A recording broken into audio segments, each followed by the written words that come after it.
Hey, this is Josh Alexander, and today we're going to be going over how to safely sell your home during this coronavirus pandemic. So let's get into it. So first, I want to start off by saying that if you're in one of those high-risk categories, you shouldn't be selling your home right now unless you absolutely need to. So there's no reason to risk your life just to try to get a home sale where you can wait a few months down the line, put your home on the market, and be a lot safer. So if you're at high risk, this is not something that you should be doing unless you absolutely have to. Okay, so let's start at looking at before you place your home on the market. There's a few things you could be doing to make sure you're staying safe. The first is when you first initially meet with your agent. So typically what you used to do is you'd have a few agents in your house. They'd be coming in with a marketing presentation, talking about the comparable sales in the area, and you'd be giving them a tour of your home. So that's something that you really, if you can avoid it, you don't want to have that many people in your house. So ideally, if you're comfortable with it, you want to have some type of video chat set up with these agents that you're interviewing. Walk them around your house virtually. They're able to send you the packets ahead of time via email, and you're able to go over the comparable sales, everything over the phone. So that's the safest way to kind of initially start putting your home on the market without having anybody in your house. So after that is when you're going to start having people in your house. So the first point of contact that you'll have to have as a seller is for photography. So you need to have those photos taken because otherwise buyers aren't going to see your property and you're not going to be able to sell your home. So the photographer will come in. The best thing you can do and the best advice I have to keep both of you safe is talk to the photographer ahead of time. They're going to give you a list of things that you should be doing to make sure the house looks as good as possible. And then also making sure that they don't have to touch anything. So when you're setting up your house and getting ready for them to take photos, make sure all the lights are on, make sure all the closet doors are open if you can, because buyers are going to want to see these type of things now because they can't go into your home physically. You're going to want to make sure that basically everything doesn't have to be touched. So doors are open, that type of thing. Once you talk to the photographer, they might give you some more specifics. Every photographer has a couple different things they might want you to do, but make sure you contact that photographer ahead of time so they can send you a list of things to do to keep both you and the photographer safe while this happens. So the second point I want to make about that photographer is you should be having a virtual tour being set up by that photographer with every home that's sold right now, because that is going to be the way that most buyers are going to see your house. You're not going to have open houses anymore. Those are not allowed in California.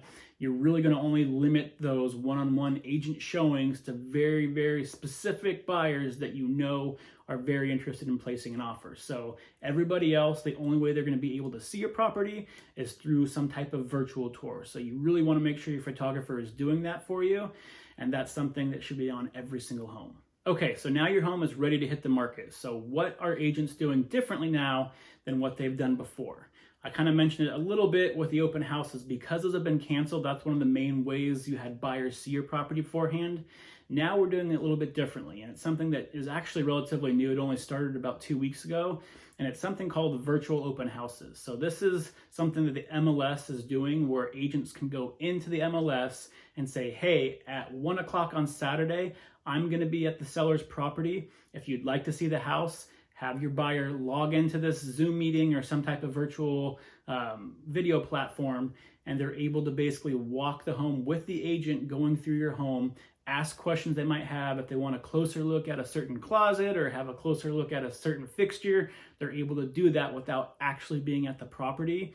And that's something that's really never been done before, because now you're able to have these questions asked in real time by buyers while the agent's in the house. So one note to that is that yes, you do have to have an agent in your house. That is one more point of contact you'll have to make. But if you have 10, 15 buyers visiting through this virtual open house, that's going to eliminate a lot of those buyers that will be coming through one-on-one otherwise. So it's a great way to get a lot of buyers to see your house without physically having to let anybody in.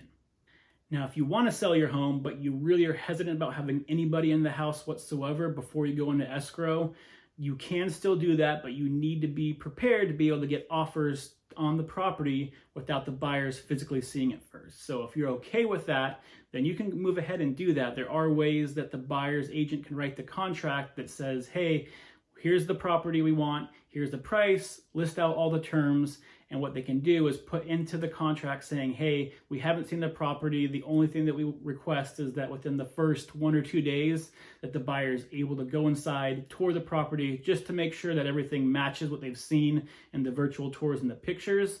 And then once they do that, we can move on through escrow. So there are ways as a seller to protect yourself even further if you don't want any buyers in your home before escrow.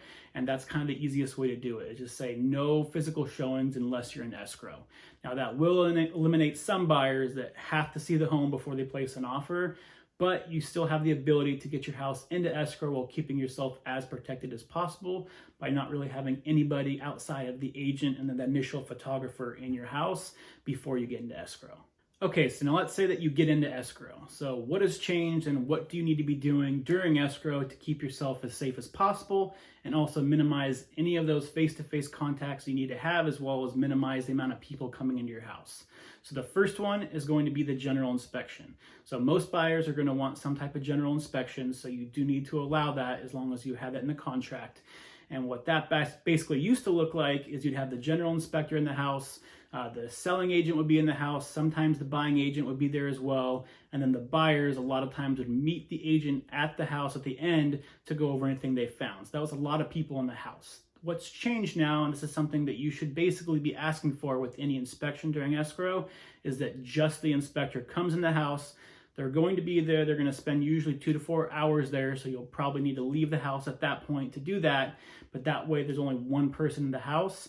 The general inspector will do all the work. They're going to go home, write the report, and then report back to the buyers via phone or video chat, but they won't be doing it at your property. So that's the first way to really start minimizing the amount of people through your house and only going down to 1 versus 3, 4, 5 people. Okay, so something to note with the inspection. A lot of times once the inspector gives the buyer the report and goes over everything, a lot of times the buyer will actually submit something called a repair request asking you to fix certain things that are wrong with the property. So one thing that you can do to minimize anybody coming in and out of your home is, instead of having a professional come through and fix something, you can issue the buyer a credit at the end of escrow and have them go through and fix it themselves afterwards.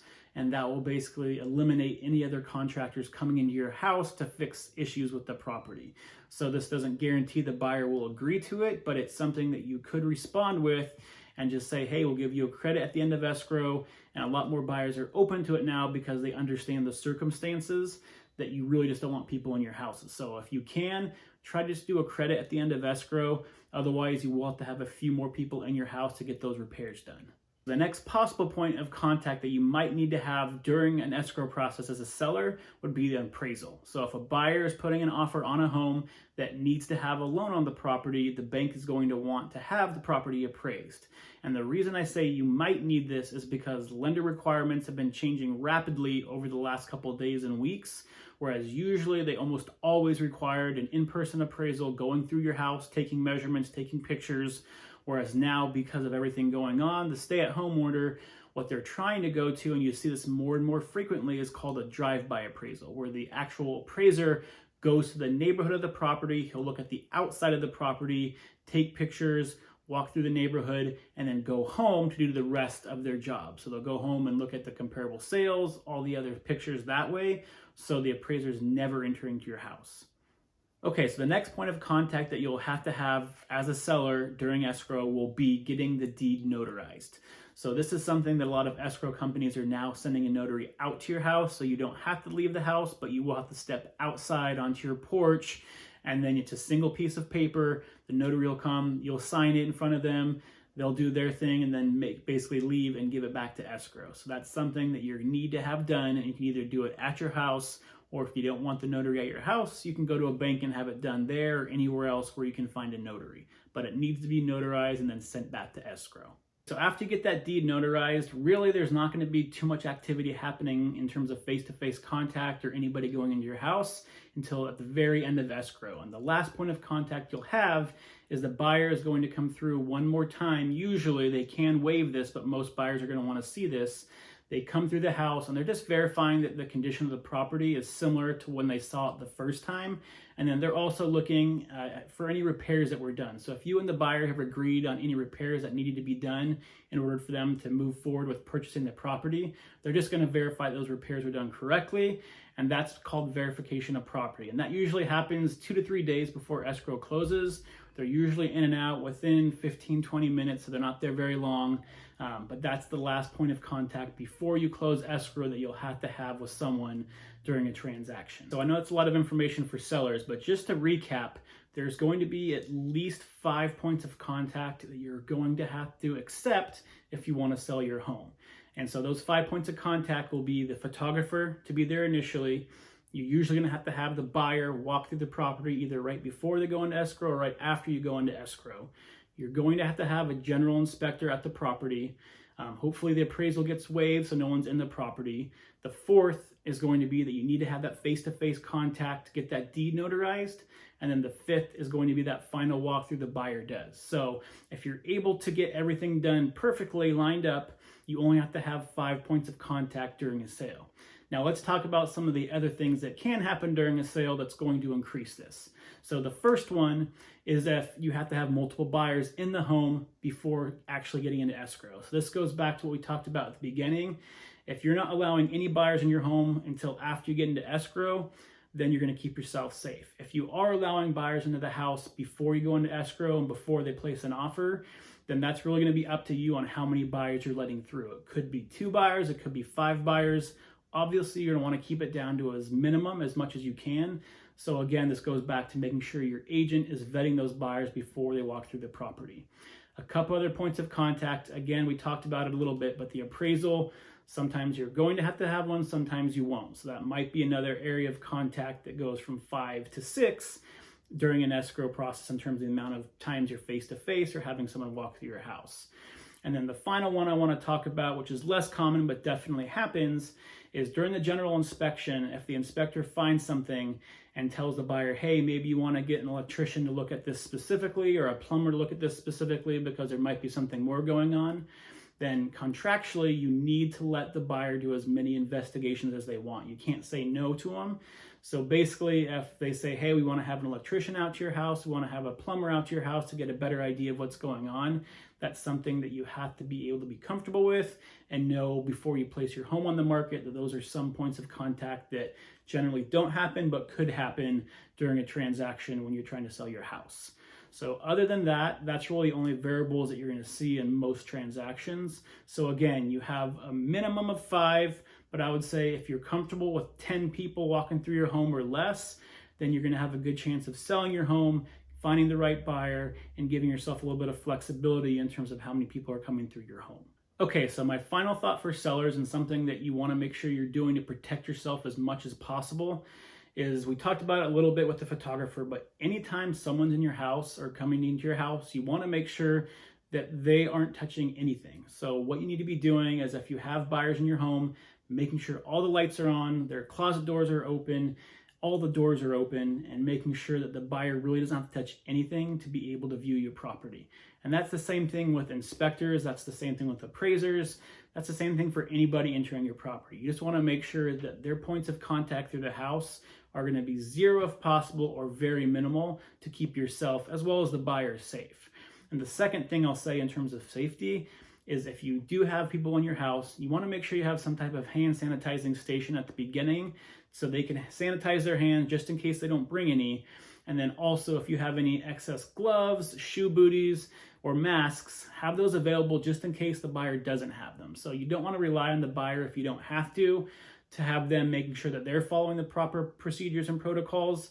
If you're able to have these things ready for them, that's just going to give you that much more confidence that people coming through your home are going to have and take the proper caution while walking through the home and keeping you as safe as possible. And then obviously, after anybody leaves your home, you're going to want to disinfect all those surfaces that the buyers might have touched. So doorknobs, light switches, Just want to make sure that you're keeping everything as sanitary as possible. I'm hoping that cleared some things up for you as a seller to figure out exactly what you need to be doing to keep yourself safe, as well as what the general process looks like now, before, during, at the end of escrow for a seller, so you know what to expect, so you know the risks going in if you do want to put your home on the market right now.